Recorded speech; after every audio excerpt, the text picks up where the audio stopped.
Hi all, ಇವತ್ತಿನ ವಿಡಿಯೋದಲ್ಲಿ ಕೆಲವು ಇಂಗ್ಲೀಷ್ ಇಡಿಯಮ್ಸ್ ಬಗ್ಗೆ ತಿಳ್ಕೊಳ್ಳೋಣ. ಸೊ ನಮಗೆ ಗೊತ್ತು ಇಡಿಯಮ್ಸ್ ಅಂದರೆ ಈ ಎಕ್ಸ್ಪ್ರೆಷನ್ಸ್ದು ಲಿಟ್ರಲ್ ಮೀನಿಂಗೇ ಬೇರೆ ಇರುತ್ತೆ, ಹಾಗೆ ಅದರ ಒಳ ಅರ್ಥ ಏನಿರುತ್ತೆ ಅದೇ ಬೇರೆ ಅರ್ಥ ಕೊಡ್ತಾ ಇರುತ್ತೆ. ಸೊ ಇದನ್ನು ನಾವು ಇಡಿಯಮ್ಸ್ ಅಂತ ಕರಿತೀವಿ ಅಲ್ವಾ. ಸೊ ಇವತ್ತಿನ ವಿಡಿಯೋದಲ್ಲಿ ಈ ಇಡಿಯಮ್ಸ್ಗಳನ್ನ ಅರ್ಥ ಏನು ಅನ್ನೋದನ್ನ ತಿಳ್ಕೊಳ್ಳೋಣ. So first, spill the beans ಅಂದರೆ tell a secret. Piece of cake ಅಂದರೆ very easy. In hot water ಅಂದರೆ ಇನ್ ಟ್ರಬಲ್.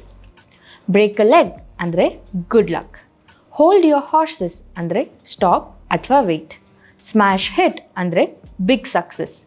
ಸೊ ಈ ಎಕ್ಸ್ಪ್ರೆಷನ್ನ ಒಂದು ಸೆಂಟೆನ್ಸಲ್ಲಿ ಹೇಳಲಿಕ್ಕೆ ಟ್ರೈ ಮಾಡ್ತೀನಿ. ಅದರ ಅರ್ಥ ಏನಿದೆ ಅದನ್ನು ನೀವು ಗೆಸ್ ಮಾಡಿ ಕಮೆಂಟ್ ಸೆಕ್ಷನಲ್ಲಿ ನಮಗೆ ತಿಳಿಸಿ. Example, those Ray-Ban glasses costed me on arm and a leg. I hope this video was useful. For more such videos, follow English Partner Kannada.